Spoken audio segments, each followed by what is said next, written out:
What's up, everybody? Welcome to a video, or part 2 of our little series Xaryu and I are doing, where we're talking about the 3 mage specs. Over on Xaryu's channel, we talked about Frost, and now we are going to dive into Arcane and Fire, some of the different talents, the Azeroth traits, and what we think about how the spec plays right now. Does it feel good? Does it feel bad? And I mean, we'll start with Arcane. We can sort of talk about some of the different talents, but just quickly, Xaryu, what do you think about Arcane before we dive into like the specifics? Like, how do you feel like Arcane is playing so far? I feel a little awkward, first of all, because I haven't done the "Hey guys, are you here?" But we'll leave that. We'll put that aside and just jump right into the Arcane Talents. But I don't know, man. I've been playing around with amplification, rule of threes, not too much with Arcane Familiar, but I think there's a lot of different ways you can play Arcane with either if you want to do an Arcane Blast spec or an Arcane Missile spec. And that's what I'm so excited for, is that we get to kind of choose these things and be like, I want to be a mage where I'm only channeling for my damage and I can, kill people around line of sight and stuff like that. Or I want to play a spec where, I'm just one-shotting with Arcane Blast, or building up intellect with the evocation. So the fact that you can kind of customize your character is why I'm so excited for the expansion. So I'm excited to just jump into it, man. Yeah, I think Arcane, like you said, is interesting because there are these different play styles you can play. It's weird, like it gives me some of like the WoD feels in a way, where you can just spam spell steal over and over and over. You're not going out of mana whatsoever. I also, like the mana shield spam as well. You're like it's weird. So the way you deal damage is very simple, but then you have like these added utilities of the spell steal spam as well as the prismatic barrier spam to keep yourself I remember alive. Abney running the spell steal spam with Beanslayer and Oh my god, season. He just spammed spell steal every global, and Bean would kill everyone, and then the spell steals made it so everyone had 0 buffs, and it was just the funnest thing ever. that's what I was doing today. A team was locking down all my damage, so I said, forget it, I'm just gonna slow everyone and spam spell steal every buff. I can't die, my team can't die, and we eventually won. It's funny.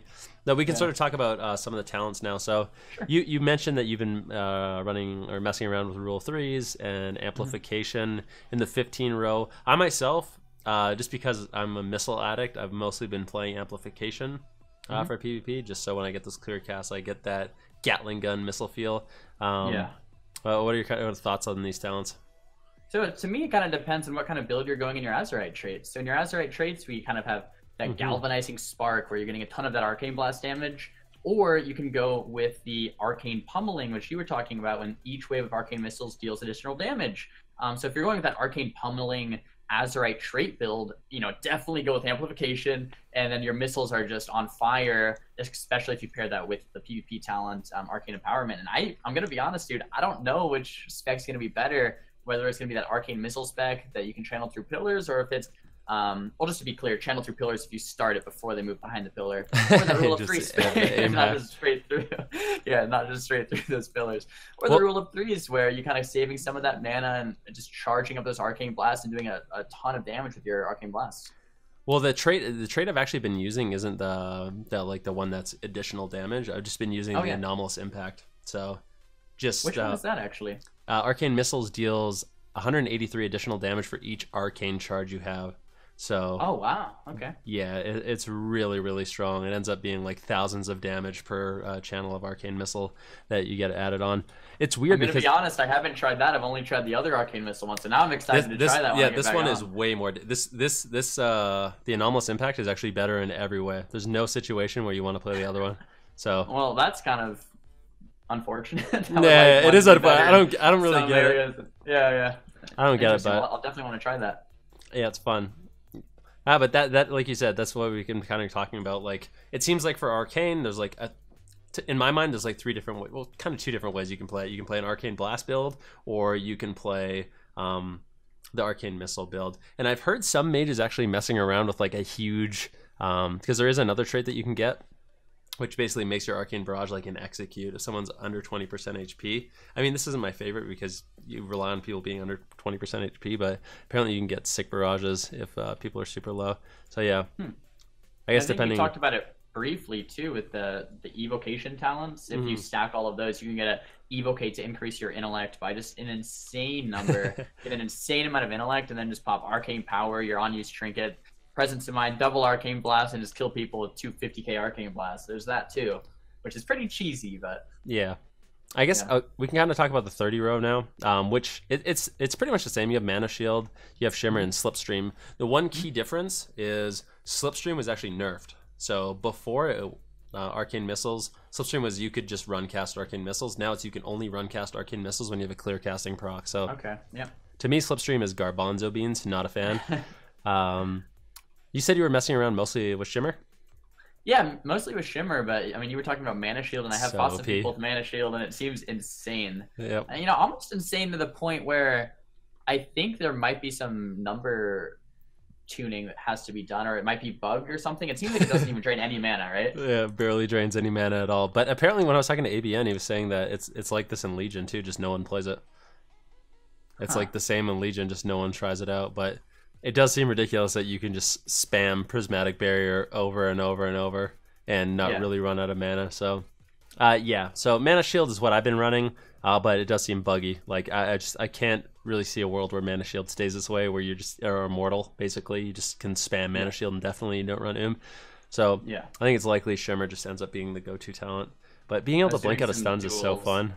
I love being able to blink out of stuns. No, definitely. I was talking about that on the video on my channel for sure. Being able to blink out is great. And I was doing some duels with Mana Shield. I'm against ABN playing Mana Shield, and you know, you just can't do damage to it. If you spell steal it, he reapplies it. You can't break it in one global, so you just can't ever really do damage. And then if you play something like Cauterizing Blink, if you ever take damage, you'll heal back up. So you're, you know, pretty much invincible with Mana Shield. That's fair. So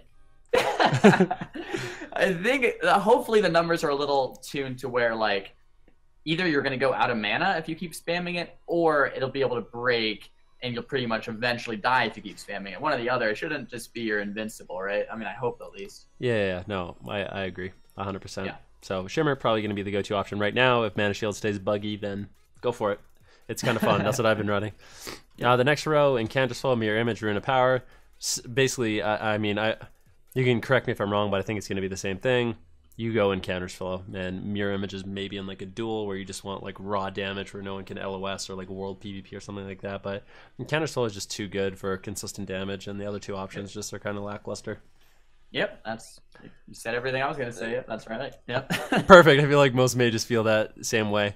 Now this next row is kind of interesting to me. So we have Resonance charged up in Supernova. Resonance was kind of nerfed, and it seems like Arcane Mages now are, I mean, the way I was playing at least is I was rarely using, like with the missile build, it doesn't really matter how many stacks you're at, so I'm not constantly, and you don't need to get procs. So I was basically just staying at full stacks consistently and just spamming missiles when I wanted to do damage. So I wasn't really using Arcane Barrage. So I wasn't using Resonance at all.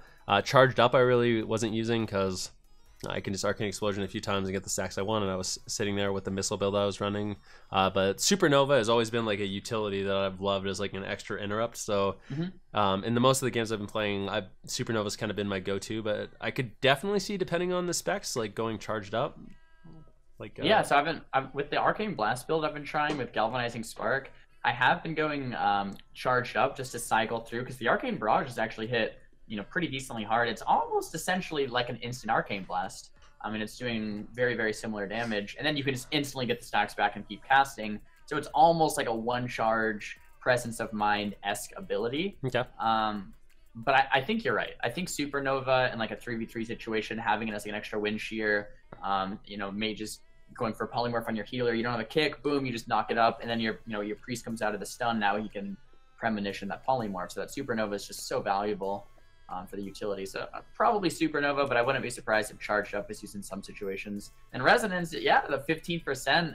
I mean, in the last expansion it was what, 20 or 25, so it's huge nerf. I don't know if it's enough damage to really make it worth it anymore. We'll have to see. But Supernova, I think my favorite use of that is like a lock with their wall, trying to get up a chaos spell and you just knock them up in the air, immune to counter spells. It's fun. Yeah, definitely. Moving forward, Chrono Shift, Ice Ward, Ring of Frost. Although I don't use Barrage that much, I feel like Chrono Shift is still so fun to use. But the other options I definitely think could be viable. In Legion, I thought Chrono Shift was the most overpowered talent in the entire game, because you barrage so often, you're always sprinting yourself, you're always snaring the enemy team, and in addition to that, you had Torment of the Week, so you're getting 12% bonus damage. So the most worth talent in the universe, but maybe not as good. I think it depends on the comp. Ring of Frost with Rogue Mage Priest is insane. So you get kicked on Poly, you cast the ring, or you can cast the ring, you get kicked, cast the Poly, now do damage still. It's Ring of Frost for sure if you're playing with a Rogue.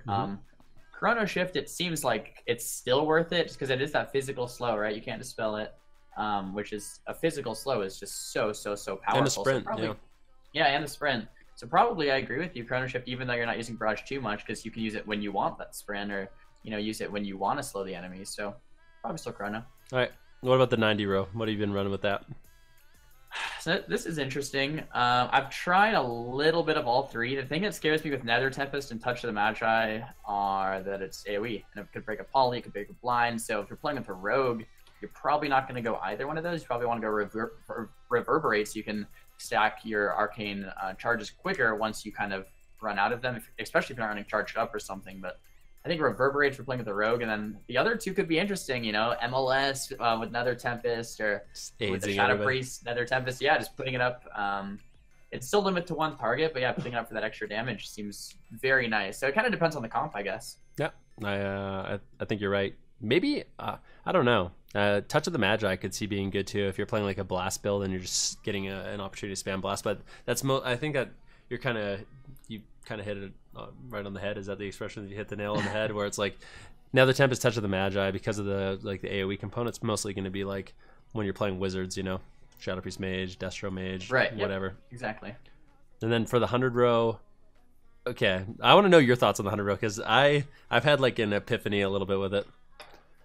So initially when I was watching Abney play, he was playing with Time Anomaly, and he was getting those evocation charges to increase his mana, and then he just made it so he could spell steal more and mana shield even more, and he was never on And then when he was getting the 4 arcane charges, he could cycle through more. Then he was getting the arcane power, then I had to spell steal it, which made me play defensively because it was like, oh, there's an arcane power, let me play defensively. So it's very hard to play around, and it seems just good.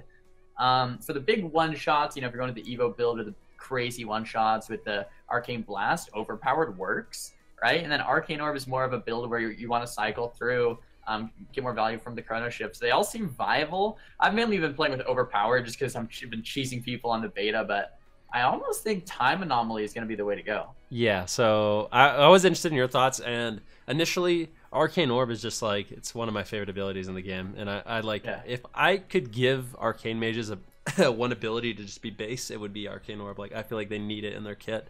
Unfortunately, I'm with you on this one. Time Anomaly, at first I was running Overpowered. It's like 60% damage. How could you not take 60% damage? It's so good. Yeah. But at the same time, when you actually play with Arcane, like sometimes you are running, if you're spamming Mana Shield and spamming Spell Steal and spamming missiles, like you are running out of mana. So having the evocation ticks and getting Arcane Power, like you said, if you get an Arcane Power and force a DK to use AMS or a Monk to use Cocoon, and then you have your Arcane Power still off cooldown, it's like, great, I won the game. Like, I get to free cast now, and I have that available. So Time Anomaly is really, really, really ridiculously strong. I'm surprised they put it in the game like this. Like, Time Anomaly used to be a PvP talent that was just charges and damage, like Arcane Power. That little evocation thing just like is the cherry on top. And it's a nice little bit of RNG, and it makes it interesting and fun to play with. RNG. And kind of fun to play against. But do you know the actual numbers or percent chance? Because it just is at any moment. That's the one thing. Okay, another thing that really bothers me about, or we haven't really talked about things that have bothered me about BFA, but one thing that bothers me about BFA is these talents that don't give you any math on them whatsoever. You just like, every once in a while, occasionally, sometimes this will happen. And you're like, okay, like I hope it does. But Time Anomaly seems to be pretty consistent. Like it procced over and over and over to me. In a game, so it doesn't seem too bad. At any moment, it seems like it might be a calculation where it's just every second there's a 1% chance, right? Because it's saying at any moment. It's not like every 10 seconds it has a a chance. So have you ever seen a double proc with it where it has Arcane Power? It's 10 seconds, 9 seconds, 8, and you just go back to 10 seconds, like it procs twice. I don't know if I have, to be honest with you. I don't think so. So maybe it takes like every 5 seconds, maybe every 10 seconds or something like that. You might be right. Maybe. I'm not sure, but it is. I didn't think it's just the passive. I didn't think it would be fun, but it randomly is. So I don't know. I guess I like it. I don't know. It's weird, but it's kind of fun. I guess we can jump off the talents. In terms of, I guess we can look at. Sorry guys, I'm dying. I'm getting over a cough or a cold. In terms of PvP talents, what have you sort of been running? So definitely been playing with that trinket on that first or that gladiator's medallion, just to pair it with temp shield or to pair it with a blink, just to get out of CC in times of need, or pair it with the counter spell. Just seems the best. I've been messing around with some stuff. I think defensively, temporal shield, mass invisibility. I think mass invis is just a must-have. It just seems so good to get polys, so good to get the cast off or an evocator. Just defensively, your priest gets blinded. You don't want him to get sapped. You throw the mass invis. You stop the sap. Stop the chaos spell. There's just so many uses for mass invis. And then temp shield seems baseline. So that third one seems kind of up in the air. You could gotta go and torment the weak if you just want to spam slow and have an infinite range slow. You could go arcane empowerment if you were going with that arcane missile build that you were talking about, and just get a ton more arcane missile damage. Probably one of those two. Master of Escape is interesting as well. It's weird, but it feels like we have so many defensive talents here. Prismatic Cloak, Dampen Magic, Netherwind Armor, Rewind Time, Master of Escape. Like, all of those are super defensive. The offensive talents to me are kind of lackluster. Like, you have Arcane Empowerment. That's pretty much it. I mean, you could use Mass Invisibility offensive as well, but a lot of defensive utility coming out on the Arcane Mage. I don't know if that's like the playstyle they want to go for, but yeah, offensively, you don't really have too many options. Like you said, Arcane Empowerment's super good if you're running that missile build, but I've mostly been running Arcane Empowerment, Mass Invis, Temp Shield as like a standard, I think. Yeah, I think that's that same standard that I was going for, and just I would switch out Arcane Empowerment if I was going with the Arcane Blast instead, but if you're going with the missiles, definitely exactly what you said. You know, it's interesting with a spec where you can spam Spell Steal, spam Mana Shield, and then every single PvP talent defensive. It seems it's almost like an invincible spec, right? You have 4 blinks, 2 invisibilities, an ice block, and infinite everything. So yeah, I told you I played about 100 games of Arena today, and I think I died one time. I just literally one time, and I was trained like over and over and over. So it feels like it's kind of goofy. Like right now Arcane seems good, but it's like good for all the wrong reasons in a way. So like, although it's good and it's been fun to mess around with, my main problem with Arcane is your damage rotation is ridiculously simple. Like if you go the missile build, I'm not like, no exaggeration, you do not need most of your abilities even bound, like your offensive abilities. Like you probably I spec in another Tempest, I rarely touch it, you know, it doesn't do any damage.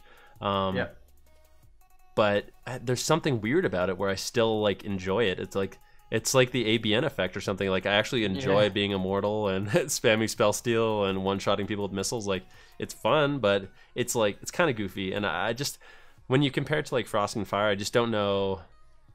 I don't know. It doesn't feel as good to me. Seems one-dimensional, and I was gonna mention the exact same thing with the Arcane Blast build. So with Arcane Blast, you can unbind missiles. You can unbind every single thing. You can have only Arcane Blast. You don't even need Arcane Barrage if you don't want. And have this one ability and just Arcane Blast for 30 to 50k every couple seconds. And if you are left to free cast, you're going to get a kill in a few seconds. And if you aren't left to free cast, then you're just faking kicks. You know what? It's just one button. You know what kind of reminds me of? And when I was playing it today, and I'm just standing still, you know, Gatling gunning missiles, and I'm immortal. I was like, man, this is like a Destro lock. Like they turned Arcane into a Destro Warlock, where with Arcane Blast or Arcane Missiles, you're literally just launching Chaos Bolts and no one can kill you, and you're just spamming out CC, and it's kind of weird. It's not the same at all as Legion. It's completely different. But if it sounds interesting to you, definitely check it out. We kind of talked about some of the traits, mostly just. I mean, the 2 major traits to me are the Arcane Blast, increased damage, as well as the Anomalous Impact, which is the Arcane Missiles. And depending on that, that's your button you press to do damage. Yep. Cool. Well, I mean, overall, I'm pretty excited for Arcane, but kind of agree with you. It seems a little one-dimensional. So hopefully we get something. I think you had a great idea with the Arcane Orb being baseline. They would add a lot to rotate through, get that Chrono Shift, rotate through with Arcane Barrage, then get your stacks back. So something like that could help. Maybe other suggestions, I'm not sure, but seems good and fun. Maybe it's a little too simple. It's a little too simple. But yeah, I guess we can actually conclude the Arcane portion of the video. We can end on that. We are going to be moving forward to the Fire spec. So Fire is the next spec we're going to take a look at. If you guys are interested in Frost as well, just a quick reminder, this is like the second part of a 3-part series that we're doing. So you can go back and watch part 1 on Xaryu's channel if you want to check that out. And we had a little discussion, the same as we did for Arcane, for Frost Mage, which I think we're both really excited about. So definitely worth a watch if you guys haven't checked that out.